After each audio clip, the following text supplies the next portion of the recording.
Good morning, students. Hope you understand the theories of learning very well.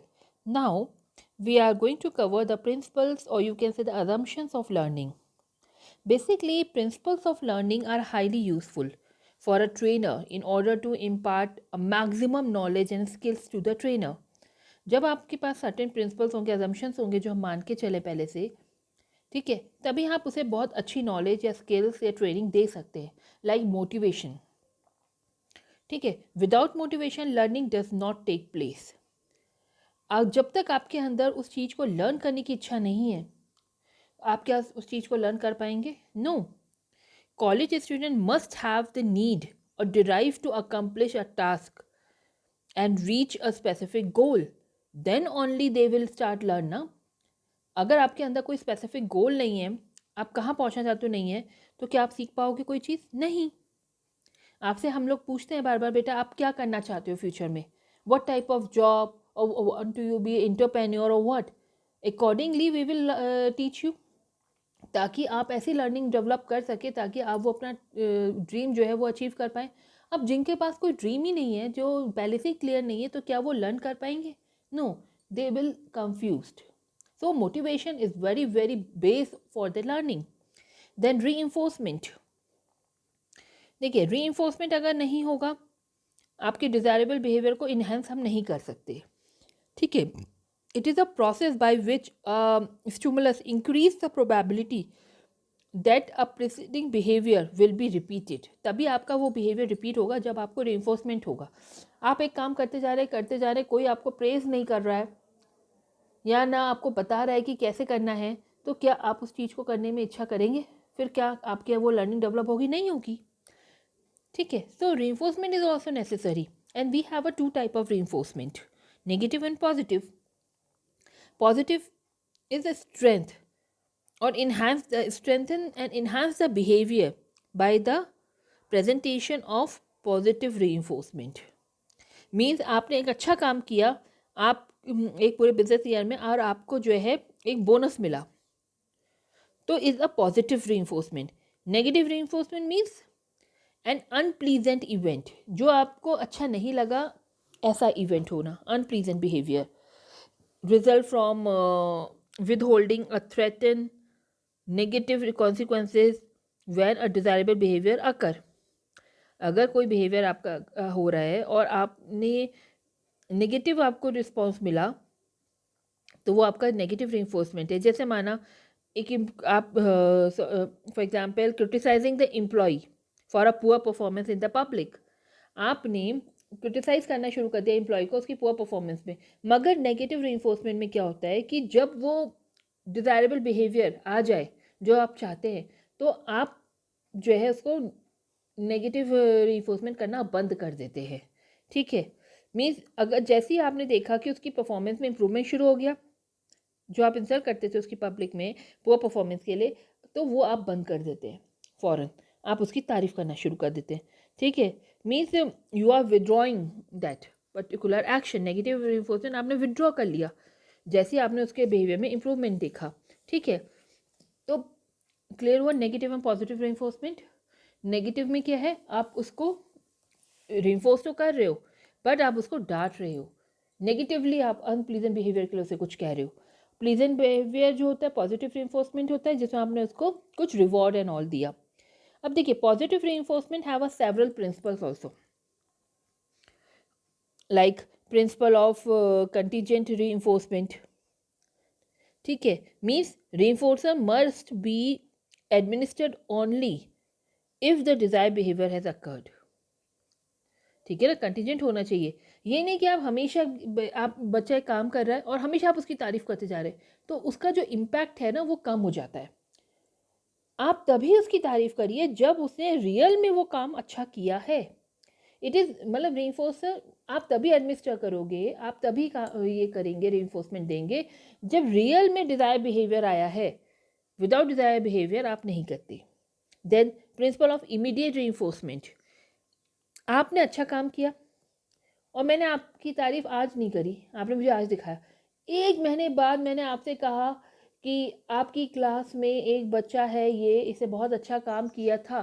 तो क्या उसका कोई पॉजिटिव इम्पैक्ट उस बच्चे के बिहेवियर में पड़ेगा? नहीं पड़ेगा। तारीफ आपको उसी समय करनी है ना, उसकी रीइंफोर्समेंट आपको सेम टाइम पे देना है। या मैंने बहुत दिनों बाद कहा कि आपकी क्लास के एक बच्चे के असाइनमेंट में ये गलती थी, तो क्या उसके में कोई नेगेटिव रीइंफोर्समेंट का इम्पैक्ट पड़ेगा? नहीं पड़ेगा। ठीक है, क्यों? क्योंकि बहुत दिनों बाद आपने उसे बोला। तो इमीडिएट रीइंफोर्समेंट ज़रूरी है, तभी लर्निंग होगी, डिज़ायर बिहेवियर आपका आएगा। Then principle of reinforcement size, reinforcement का साइज़ क्या है? ठीक है, अब आप देखिए रीइंफोर्समेंट में साइज़ के लिए एक एम्प्लॉय है who is gaining 2 lakh rupees per month as a salary. आपका आपने देखा उसने अच्छा काम किया और आपने उसके लिए बोनस डिक्लेयर कर दिया कि यू विल गेट 10,000। क्या ये कोई रीइंफोर्समेंट का काम करेगा उसको? क्या उसे वो मोटिवेट करेगा? नो, क्योंकि उसके जो 2 लाख कमा रहा है पर मंथ, उसके लिए 10,000 कुछ नहीं है। बट अगर एक एम्प्लॉय जो 15,000 कमाता है पर मंथ और आपने उसको कहा अच्छा काम करने में, आपने उसको बोनस दे दिया 10,000 का, तो उसके लिए ग्रेट अचीवमेंट होगा। The size play a very important role. किसके लिए क्या इंपॉर्टेंट है? ठीक है, the size of the price effect for more for one and less for another one. तो वो 10,000 जो 15,000 सैलरी कमा रहा है उसके लिए बहुत ज़्यादा है, मगर 2 लाख वाले के लिए कुछ नहीं। क्लियर? तो आपको ये भी देखना है कि क्या कितना साइज होना चाहिए रीइंफोर्समेंट का। Then positive reinforcement, positive reinforcement strength and increase the behaviour by presentation of desirable consequences. ठीक है, and negative reinforcement strengthen and increase the behavior by the threat of and use of an undesirable consequences like termination, withdrawal of an undesirable consequences।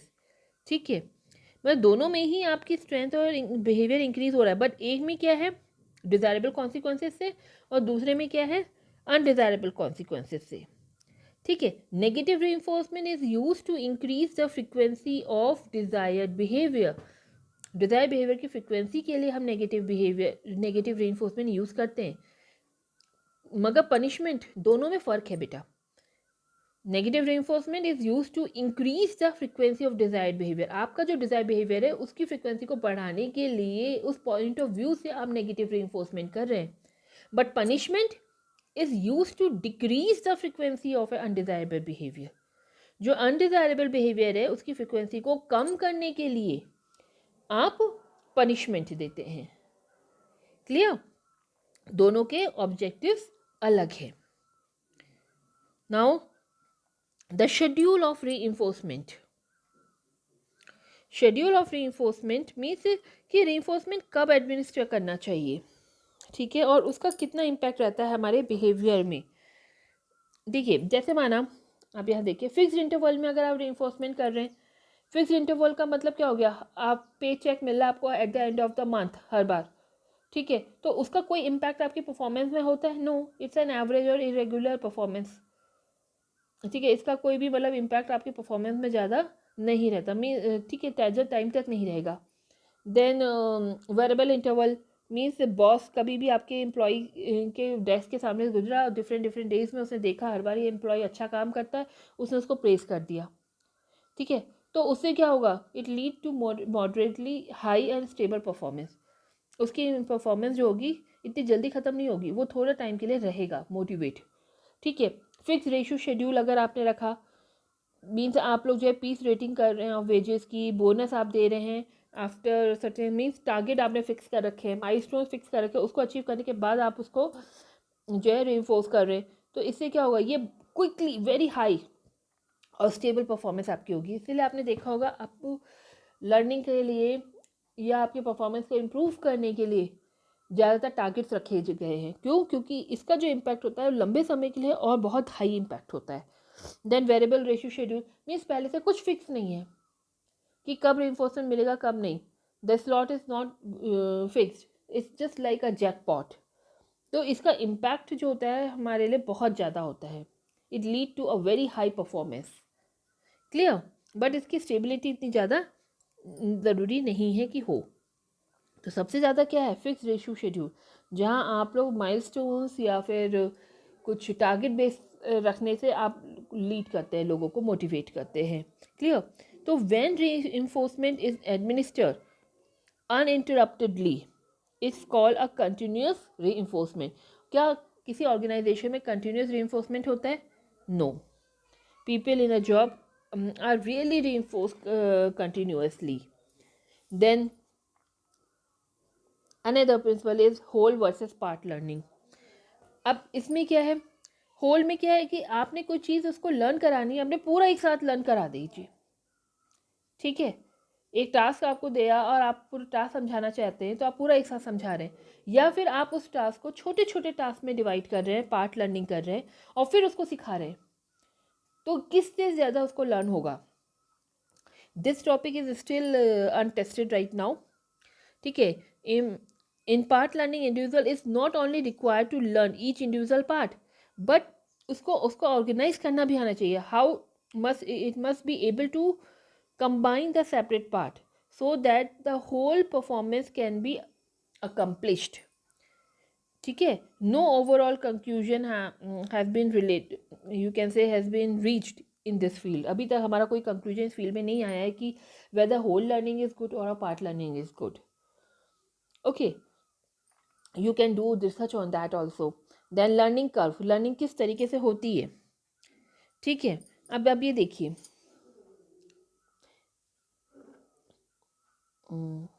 this is the amount of learning and this is a time period. ठीक है, अब देखिए initial stage में learning तो बहुत high speed में हो रही है, देन प्लेटू क्रिएट हो गया, देन ऑर्गेनाइजेशन ऑफ लर्निंग, एकदम फिर लर्निंग हुई, फिर आपका प्लेटू क्रिएट हुआ, फिर लर्निंग हुई, तो जिग आप देख रहे हैं। जब ये नीचे जा रहा है curve, it means disorganization of learning, और जो ऊपर जा रहा है means organization of learning. And after that this is a fatigue. एक टाइम पीरियड जैसे ज़्यादा टाइम हो जाता है तो आपको थकान होने लगती है और आपके अंदर लर्न करने की इच्छा ख़त्म होने लगती है। लाइक योर क्लास, आप देखिए इनिशियल फेज में क्या होता है, आपकी लर्निंग की स्पीड बहुत बढ़ती है। स्टार्टिंग क्लास के स्टार्टिंग में आपकी बहुत स्पीड से आप चीज़ों को सीख रहे हैं, समझ रहे हैं, speed is very high. But यहाँ पर क्या है, आपकी स्पीड थोड़ी कम होने लगती है, ऑर्गेनाइजेशन ऑफ लर्निंग की ज़रूरत पड़ती है। मीन्स यहाँ पर टीचर को कुछ डिस्कवर करना होता है, new method. they perform a particular for performing a particular task we need to discover new method। पता चला यहाँ आके आपको मैंने जो है समझाने लगी कोई चीज़, मैंने देखा लर्निंग आपकी कम होने लगी, तो मैंने यहाँ पर आपको कुछ रियल लाइफ एग्जाम्पल दे दिया, बहुत आपकी एकदम लर्निंग जो है खुल गई कि हाँ हम उसे जानते हैं ऐसा ऐसा। ठीक है, तो क्या है, आपने ऑर्गेनाइज किया लर्निंग को नए तरीके से। फिर clear, then after some time ये करने के बाद भी आप देखेंगे कि एक टाइम पीरियड के बाद जब ज़्यादा टाइम गुजरता है, जैसे माना आपके हम लोग ऑनलाइन लेक्चर्स ले रहे हैं 15 मिनट्स, आफ्टर 15 मिनट्स क्या हुआ, फैटिगी क्रिएट होने लग गई, आप नहीं लर्न कर पा रहे, आप चीज़ों को नहीं समझ पा रहे, और बहुत थोड़े टाइम बाद आपका क्या हो गया, गिव अप कर गया कि नहीं बस अब हो गया, अब नहीं समझ पाएंगे। ठीक है, तो this is a process of learning कि कैसे लर्निंग आपकी होती है, तो ये समझना भी बहुत ज़रूरी होता है। दैट्स वाई आपने देखा होगा कि आपके प्रीवियस लेक्चर्स जो थे लास्ट सेमेस्टर में, we have a more than 30 minutes lectures, but now your lectures are concise to 15 minutes. आप देख रहे हैं लर्निंग प्रोसेस कैसे हेल्प कर रही है, is a real example. Now punishment, अगर आप लर्न कराने के लिए पनिशमेंट देते हैं तो पनिशमेंट का आपने देखा होगा कि किस तरीके से हमारे बिहेवियर में इम्पैक्ट होता है, लर्निंग कैसे होती है। देखिए अनडिज़ायरेबल बिहेवियर आपने किया, आपके पेरेंट्स या आपके सुपरवाइजर ने आपको पनिश किया, शॉर्ट टर्म तो आपकी वो फ्रिक्वेंसी जो है अनडिज़ायरेबल बिहेवियर की डिक्रीज हो जाती है।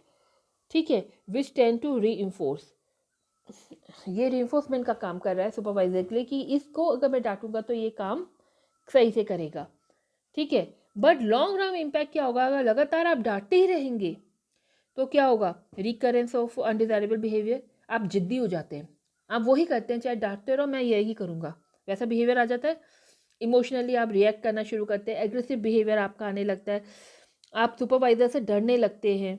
ठीक है, हाई टर्नओवर या एब्सेंटिज्म आपका क्रिएट होना शुरू हो जाता है। आपने देखा पनिशमेंट इज़ गुड, मगर कभी कभी पनिशमेंट होनी चाहिए, शॉर्ट टर्म उसका इम्पैक्ट रहे। अगर आप लगातार ही डांटते रहेंगे तो लॉन्ग रन में उसका इम्पैक्ट क्या हो जाएगा, वो रिवर्स हो जाता है। ठीक है, तो negative reinforcement play good role, but punishment will not play a good role in long run.